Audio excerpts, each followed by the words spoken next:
Vers une dévaluation du franc et une réévaluation du marque, les ministres des Finances de la Communauté européenne toujours en réunion à Bruxelles. Liban, des morts par centaines, par milliers dans la population. Israël n'attaque plus les Syriens mais continue à pilonner les Palestiniens. Départ en ce moment même du pape à Buenos Aires, alors que les Argentins annoncent une nouvelle offensive d'envergure des troupes britanniques sur Port Stanley. Et puis le congrès du Parti républicain. Pour Michel Poniatowski, la France est aujourd'hui un chef-d'œuvre en péril. Mesdames, Messieurs, bonsoir. Rappelons les choses par leur nom. Ce que les ministres des Finances des 10 pays de la Communauté européenne, réunis depuis 17 heures à Bruxelles, appellent un réajustement des parités au sein du système monétaire européen. Eh bien, cela s'appellera dans quelques minutes, dans quelques heures ou plus tard, une dévaluation et une réévaluation. La dévaluation, elle est essentiellement pour le franc, la réévaluation pour le mark et peut-être même pour le florin néerlandais. Ce conseil exceptionnel a été précédé, je vous le disais hier soir, d'un comité monétaire tenu dans le plus grand secret. Rien n'a filtré des délibérations des spécialistes. C'est essentiellement la France qui a souhaité que les choses soient clarifiées au sein du SME, soutenu en cela par l'Allemagne. Philippe Sassier nous appellera dès qu'il se décide quelque chose. Les premières rumeurs commencent à filtrer de Bruxelles. De toute façon, nous le retrouvons dans une dizaine de minutes, dès que nous aurons fini de parler du Liban. Car ce qui se passe là-bas est effrayant. C'est une population tout entière que l'on est en train de faire disparaître. Elle en a malheureusement pris l'habitude depuis des années. Les Israéliens continuent en effet de bombarder Beyrouth. Ils ont toujours dit que le cessez-le-feu ne s'appliquait qu'aux Syriens. Et de fait, ils ne s'en prennent plus à ces derniers dans la plaine de la Bekaa. Mais les bombardements ne touchent pas que les foyers de l'OLP. Tous les foyers civils, tous les civils sont menacés. La Croix-Rouge libanaise disait par exemple que pour la seule ville de Saada, il y avait eu 1000 morts et 3000 blessés. Les chiffres pour Beyrouth doivent être encore plus lourds. Patricia Coste. La bataille de Beyrouth a commencé par le sud, autour de l'aéroport international. Il s'agissait de couper l'un des principaux accès de la ville. 2 Boeing 720 ont été touchés et un hangar. Mais ces images filmées ce matin ne reflètent pas l'intensité du pilonnage israélien qui a commencé à midi. À l'heure actuelle, on parle d'un obus toutes les 10 minutes.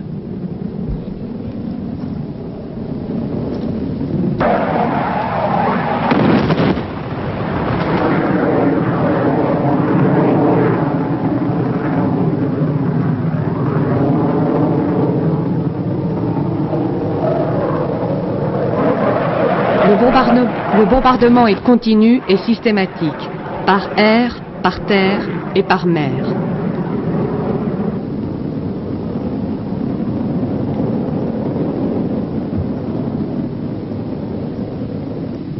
Principaux axes touchés, la route côtière de Beyrouth et maintenant, le long de cette corniche, les immeubles résidentiels des riches libanais.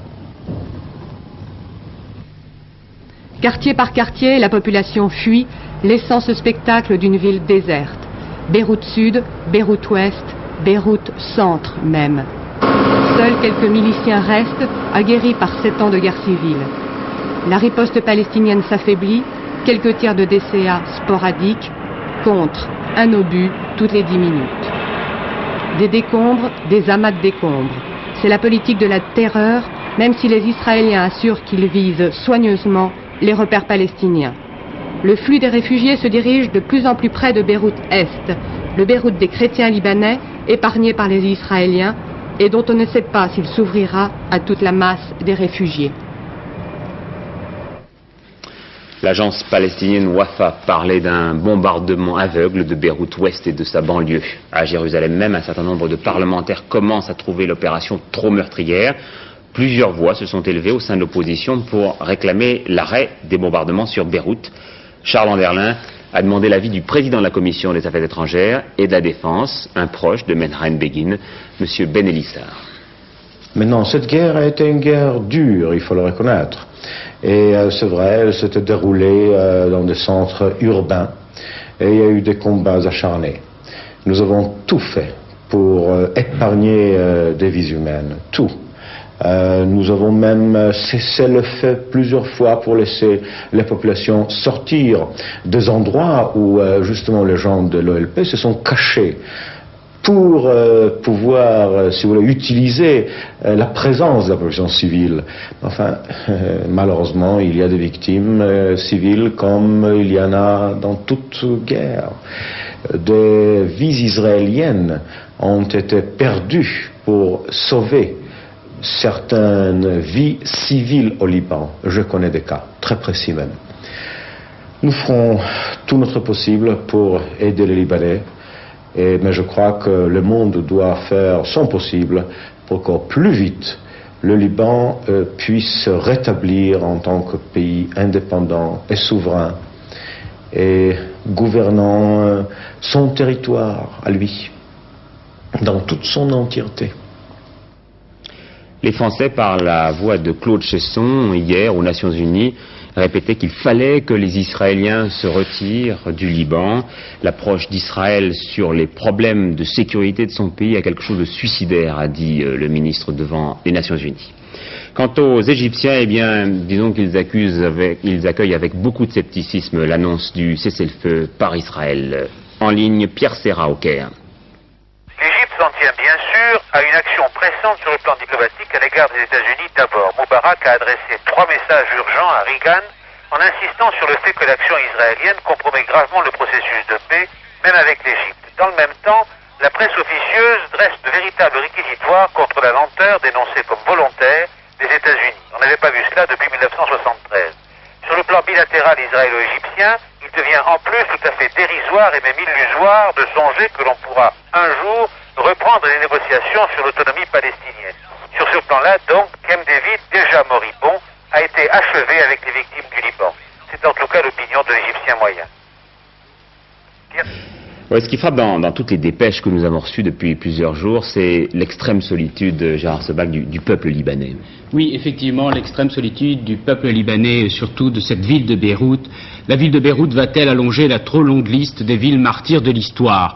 Rien, semble-t-il, ne peut plus arrêter la destruction d'une partie de cette cité qui fut pourtant le joyau du Proche-Orient, par sa richesse, par sa douceur de vivre et l'accueil que réservaient les habitants aux étrangers. L'Orient et l'Occident s'y mêlaient avec bonheur, labourés déjà depuis 1975 par les affrontements entre chrétiens, palestiniens, progressistes, syriens et diverses factions. Beyrouth avait déjà bien changé de visage.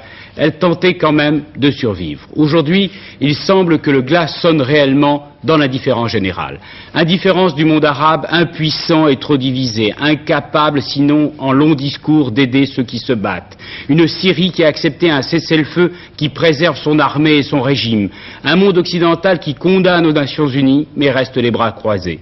Un bloc de l'Est qui ne fait que des calculs de stratégie, et un État d'Israël qui, pris dans une sorte d'ivresse, profite de toutes ces contradictions pour mener sa guerre contre les Palestiniens. Autre conflit de l'heure, celui des Malouines. Les Argentins ont tout à l'heure annoncé que les Britanniques venaient de lancer une vaste offensive contre Port Stanley. Londres s'est refusé à commenter cette information. Et ce donc au moment même, à 20h précise, où le pape quittait le territoire argentin. En ligne, Philippe Rochaud. Jamais dans l'histoire de l'Argentine on avait vu un tel rassemblement populaire, même à l'époque du général Perón. Ils étaient 700 000 hier à Luján, mais plus de 2 millions ce matin pour assister à la grand-messe au cœur de Buenos Aires. Mais au moment où le pape adressait un message de paix à la jeunesse argentine, les communiqués militaires annonçaient une attaque d'envergure de l'aviation et de la marine anglaise sur Port Stanley. La télévision argentine a même interrompu la retransmission de ces images pour diffuser les communiqués militaires annonçant que 2 civils, 2 habitants des Malouines, avaient été tués dans les bombardements. Ainsi, les 2 voyages du pape en Angleterre et en Argentine n'ont pas contribué à arrêter la guerre. Jamais sans doute Jean-Paul II n'a porté aussi bien le nom qu'il s'est donné lui-même en arrivant ici, le pèlerin des moments difficiles. Philippe Rochaud qui avait eu, je vous le disais hier, des difficultés à tourner avec son équipe un sujet sur la place de Mai à Buenos Aires, sujet centré autour des manifestations hebdomadaires des mères de disparus. Par dérision, les autorités les appellent les folles de mai. Voici donc le produit de leur enquête difficile. Pour la visite de Jean-Paul II en Argentine, les femmes de la place de Mai, les mères des quelques 20 000 disparus, ont voulu rappeler que le conflit des Malouines n'était pas le seul sujet qui préoccupait l'opinion. La ronde qu'elles effectuent chaque semaine devant le palais du gouvernement, elles l'ont dédiée cette fois au pape, afin que Jean-Paul II ait aussi dans son voyage en Argentine une pensée, un geste pour les droits de l'homme dans ce pays.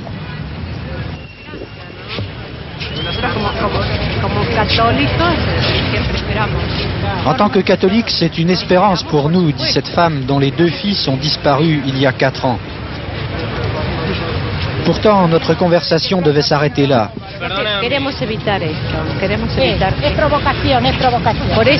Attendez, il y a des provocateurs.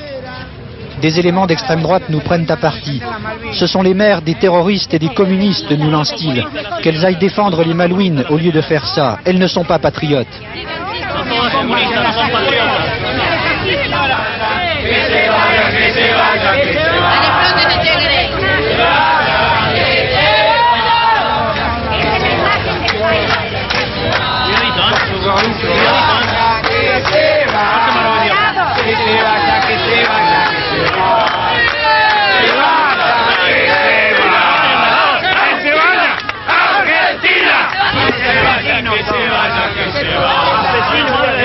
Et c'est finalement la police argentine qui devait nous sortir des mains de ce groupe d'extrême droite qui ne conçoit pas que l'on puisse parler d'autre chose que du conflit des Malouines pendant la visite du pape.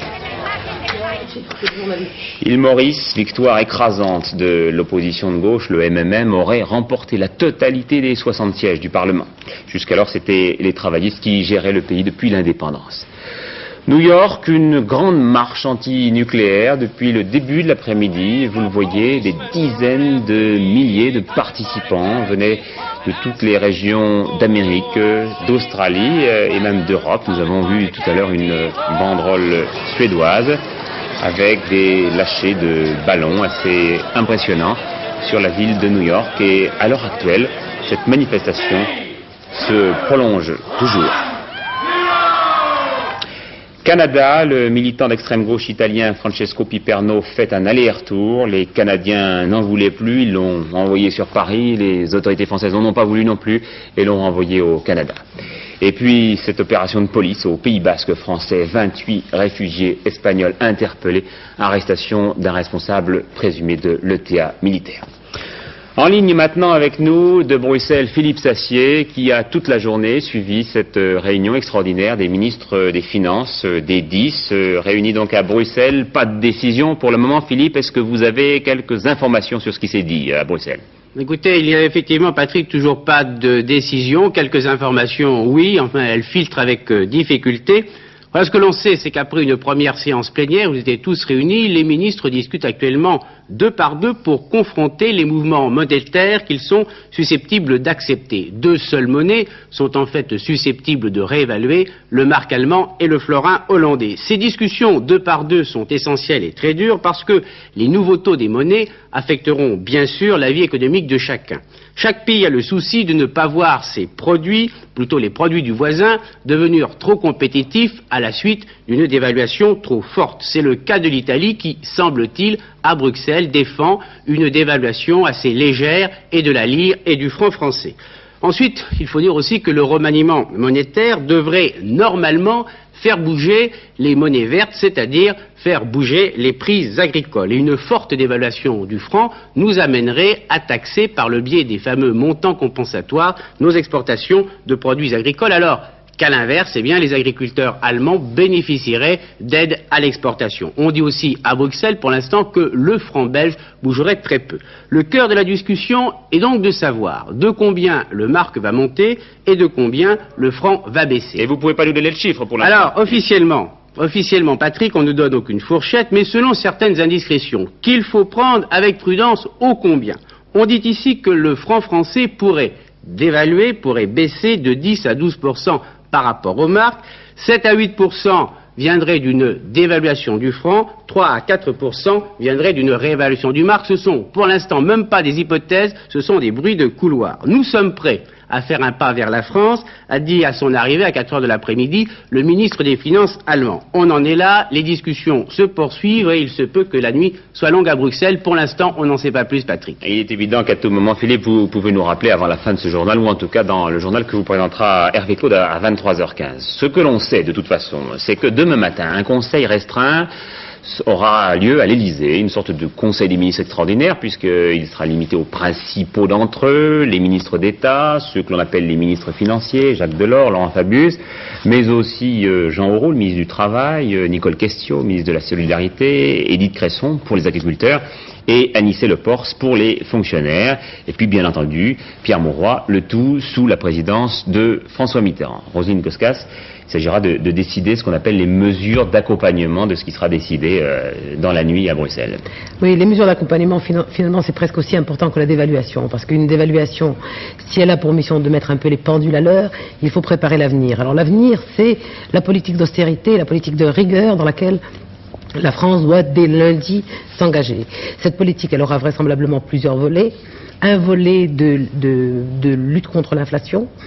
Pour cela, on prête au gouvernement l'intention de frapper fort. On pense que le Conseil des ministres demain pourrait décider d'un blocage des prix. Temporaire, pour une période très courte, mais ce serait une mesure exceptionnelle qui aurait un peu pour mission de frapper un peu les esprits. Tout le monde a l'air de dire il faut changer complètement de braquet. Par exemple, un mois, pas plus ou... Pas plus d'un mois. Pour le reste, il y a un blocage ou en tout cas une limitation de la hausse des salaires. Si le principe de libre négociation reste maintenu par le gouvernement, il faudra quand même demander aux salariés, et ce sera vraisemblablement l'objet de la rencontre du mois de juillet de tous les partenaires sociaux, demander aux salariés de limiter leurs revendications salariales à la hausse des prix. Car il est évident que les syndicats ne l'entendent pas de cette oreille pour l'instant, et, bien entendu. Et ça va être difficile à faire accepter. En effet. La deuxième mesure serait une mesure un peu du gouvernement à l'égard de lui-même. Il donne un petit peu l'exemple et décide de limiter ses propres déficits.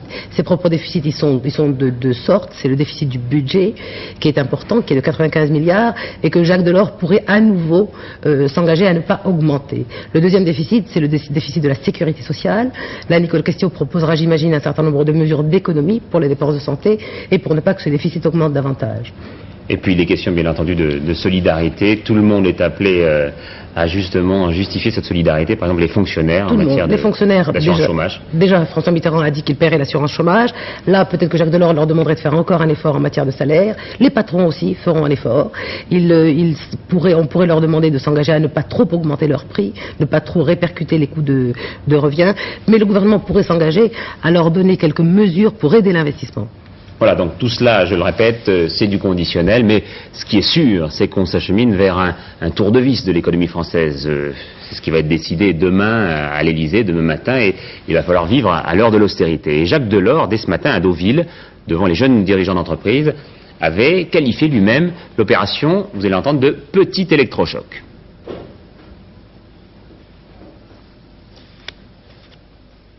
Nous devons décélérer en matière d'évolution des prix, des revenus et des coûts. Nous devons le faire absolument à partir de lundi. Tout ceci en gardant comme principe la liberté de formation des prix et la concertation dans le domaine des prix et la liberté de négociation décentralisée des salaires en matière de salaire. Tout ceci demandera un petit électrochoc, mais ensuite ces deux principes devront être appliqués. Il faut que la France descende en dessous d'une inflation à 2 chiffres pour l'ensemble de l'année 1982. Dans la première étape, le coureur allemand et le coureur hollandais se sont échappés en matière de désinflation. Alors on va changer de braquet ou même changer de vélo pour les rattraper. Mais ensuite, il faut pédaler aussi fort qu'eux. Par conséquent, il faut dès maintenant aller plus vite que nous ne l'avions prévu si la reprise internationale était au rendez-vous. On avait dit 10% en rythme annuel au 4e trimestre de l'année. Eh bien, il faut faire 10% pour l'ensemble de l'année.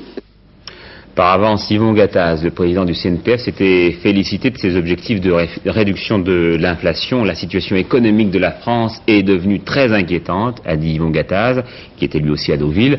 Nous souhaitons bon vent au ministre, nous ne traînerons pas les pieds, mais il faudra faire très attention de ne pas précipiter le naufrage des petites entreprises. La politique, maintenant, avec tout d'abord le début du congrès du Parti républicain et cette petite phrase de Michel Poniatowski, la France est aujourd'hui un chef-d'œuvre en péril. À la porte de Vincennes, nous retrouvons Patricia Charnelet. Cette première journée du congrès du Parti républicain aura permis aux militants de s'exprimer sur les deux thèmes proposés, renouveau et fidélité. Fidélité tout d'abord à Valéry Giscard d'Estaing, qui viendra d'ailleurs demain matin prononcer un discours. Et renouveau, eh bien, c'est la prise de conscience qu'il faut, au moins dans l'opposition, un parti fort, une doctrine et une stratégie. Les Giscardiens ont donc fait aujourd'hui leur autocritique. Il était temps, a dit Lionel Stoléru, que le Parti républicain soit un vrai parti démocratique. Nous avons eu trop souvent, a ajouté François Léotard, un langage d'experts comptables. Cela explique que les dirigeants du parti se soient autant exprimés aujourd'hui sur les idées de solidarité, de générosité, de justice et de liberté. Ce nouveau langage, ces propositions n'excluent tout de même pas une opposition résolue au pouvoir socialiste. Ce n'est pas nous, a dit à plusieurs reprises Michel Poniatowski, ce n'est pas nous donc qui sommes responsables de la situation économique actuelle. Cette deuxième dévaluation en si peu de mois est un grave échec de la politique économique du gouvernement et de sa politique financière. Or, la vérité, c'est que dans une dévaluation aussi rapide, et si elle n'est pas de sensiblement plus de 10%, elle ne servira à rien. Vous en aurez une troisième de nouveau dans quelques mois. Et les mesures de redressement qui vont être annoncées en même temps que la dévaluation ne serviront qu'à nous enfoncer davantage dans la crise. On ne répare pas sa montre en en cassant les ressorts. Cette dévaluation dont nous venons de parler et dont nous reparlerons à 23h, puisque Philippe Sassier nous le disait, toujours pas de décision. Une dépêche très importante qui vient de nous parvenir de Jérusalem. À l'instant, Israël annonce un cessez-le-feu envers non plus seulement les Syriens, mais les Palestiniens. Cessez-le-feu qui prendra effet dans une quarantaine de minutes à 21h, heure de Paris, heure du Liban également. Autre congrès, celui de la CGT. Il ne s'ouvre que demain à Lille. Laurence Graffin et Daniel Maillot ont voulu savoir ce que représente pour un militant de la CGT le changement, thème de ce 41e congrès. Et pour ce faire, ils ont écouté un ouvrier qualifié d'une petite entreprise de la métallurgie. Des slogans, des affiches, un congrès dont le thème est le changement. Mais le changement, pour un militant CGT, qu'est-ce que c'est ? À l'usine, la revendication classique est toujours le salaire. On a eu une petite augmentation de salaire, les bas salaires ont été relevés, mais c'est pas encore assez. On a des salaires là, qui sont à 3 600 francs par mois, brut. Quand on déduit les charges, il ne reste plus grand-chose. On est conscient qu'il y a la crise, bien sûr, ouais, il y a des sacrifices à faire, mais il y a beaucoup de gâchis aussi de la part du patronat. Bon, il y a des choses qui sont faites et puis qui ne servent à rien. C'est pas les travailleurs qui gaspillent le plus et qui... Avec des salaires de 3 000 ou 4 000 francs par mois, vous savez, il n'y a pas grand-chose à faire. Mais c'est un autre changement que réclame de plus en plus la CGT dans les entreprises et qui apparaît de plus en plus souvent dans les conflits. Plus de liberté syndicale, comme pour le conflit Citroën, un plus grand droit d'expression et de décision. Il faudrait qu'on soit concerté. Par exemple, là, pour ce plan-là, on est obligé d'exécuter exactement le plan. S'ils font le travail tous les jours, on peut apporter des améliorations à ce travail, mais bon, il faudrait que ça soit pris en compte. Les conditions de travail, c'est pareil, on peut réclamer, mais si on n'est pas écouté... Et jusqu'où vous voudriez aller dans ce droit de décision ou de concertation ? Il ne faudrait pas que ça dépasse trop... Il faut respecter quand même la hiérarchie. Mais être écouté quand même, ce serait pas mal. Il y a une partie du patronat qui dit que votre conception du changement, ça mettrait les entreprises par terre. Non, le patronat, bon, sa bête noire, c'est la CGT. La CGT, pour nous, dans chaque entreprise, c'est nous qui la faisons. La CGT, c'est lui, c'est moi, c'est tout le monde, c'est tous les travailleurs. On fait notre CGT par entreprise, avec les moyens qu'on a. On n'est pas des bêtes noires, on n'est pas des... Bon, souvent c'est présenté, ils veulent tout casser, ils veulent tout... Non, nous de la CGT, on est des gens comme les autres. Moi je suis père de famille. Comment obtenir ces changements? Eh bien, les militants de la CGT estiment qu'on n'est jamais si bien servi que par soi-même. Les changements, ils viendront pas tout seuls. Bon, le gouvernement, il peut intervenir, mais il n'a pas les pouvoirs économiques. Donc, c'est toujours les patrons qui ont les pouvoirs économiques. Alors, les changements, ils s'obtiendront aussi par la lutte. Le gouvernement, il fera ce qu'il peut. La lutte fera le reste. Des motivations simples. Elles sont peut-être plus complexes à d'autres niveaux de la CGT, mais elles expliquent en tout cas que la CGT n'est pas été depuis un an et ne compte pas être à l'avenir un élément de tranquillité. Alain Savary, ministre de l'Éducation, parlait de la carte scolaire tout à l'heure à Saintes. Il y a une voie à explorer entre la rigidité actuelle et la liberté absolue. Le ministre était à Saintes devant les assises de la laïcité, l'endroit rêvé par le nom. On a retrouvé Patrice, ce jeune Lyonnais de 17 ans qui avait fui sa famille et surtout ses médecins parce qu'il ne pouvait plus supporter les dialyses que nécessitaient plusieurs heures par jour son insuffisance rénale. Une immense chaîne de solidarité, je pense que vous vous en souvenez, s'était alors formée pour essayer de le retrouver, pour le convaincre de se faire soigner au plus vite. Après 3 mois donc d'un voyage dont on ignore tout, il a fait sa réapparition chez son oncle, près du puits. Il était dans un état comateux, disent les médecins. 4 ou 5 heures plus tard, il serait certainement mort et il est actuellement soigné à l'hôpital du Puy. Avignon, une bagarre sanglante hier soir. Un jeune arabe de 17 ans est décédé. Une quinzaine de personnes ont été blessées. On ne connaît pas les raisons de la bagarre. Le tiercé maintenant avec Pierrette Brest, son diagnostic sur le très beau prix de Diane de demain, considéré en général comme le championnat du monde des pouliches. Oui, exactement, véritable championnat international. Le prix de Diane Hermès demain désignera la meilleure pouliche de 3 ans.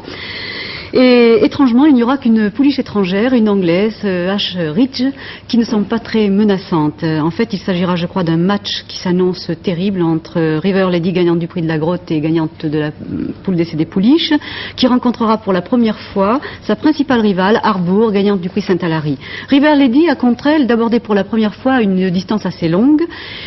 Mais ses origines, elle est la fille de Riverman et de Prudent Miss, témoignent de sa garantie sur la tenue, sur la distance. Harbour a déjà fait ses preuves sur la distance et sera avantagée par le terrain lourd.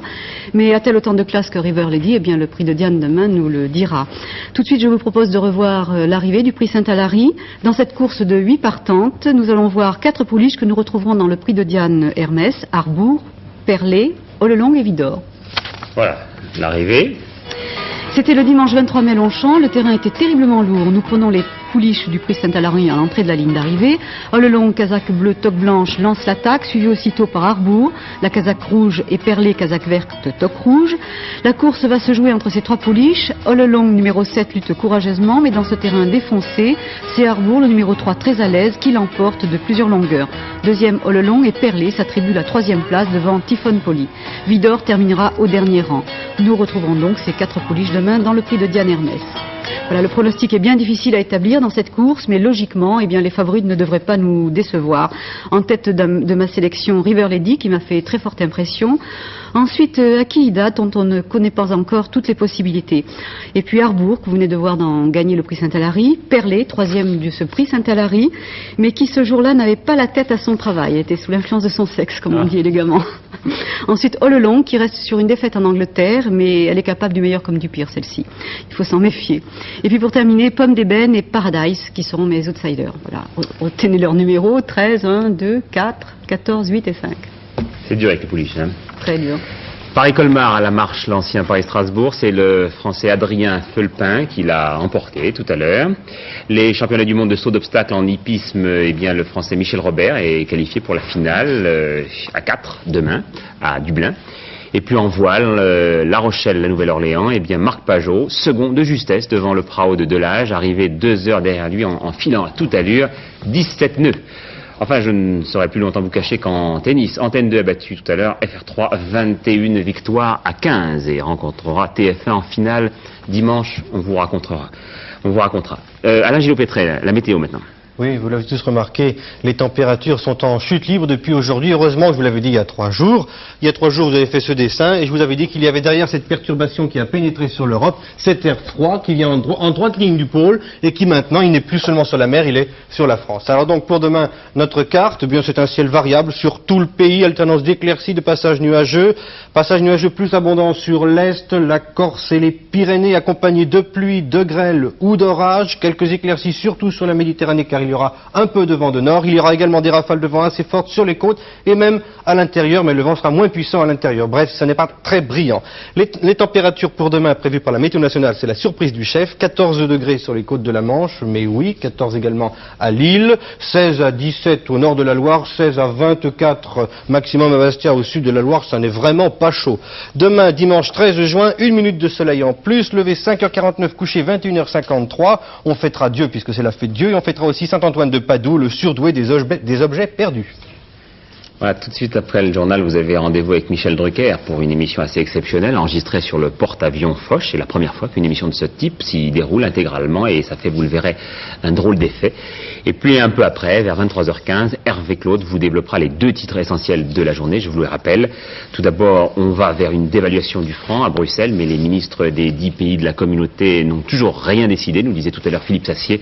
Enfin, au Liban, des morts par centaines, par milliers dans la population. Israël vient à l'instant, il y a un quart d'heure, d'annoncer un cessez-le-feu envers les Palestiniens. Il sera effectif à 21h. Bonne soirée à tous, à demain 20h.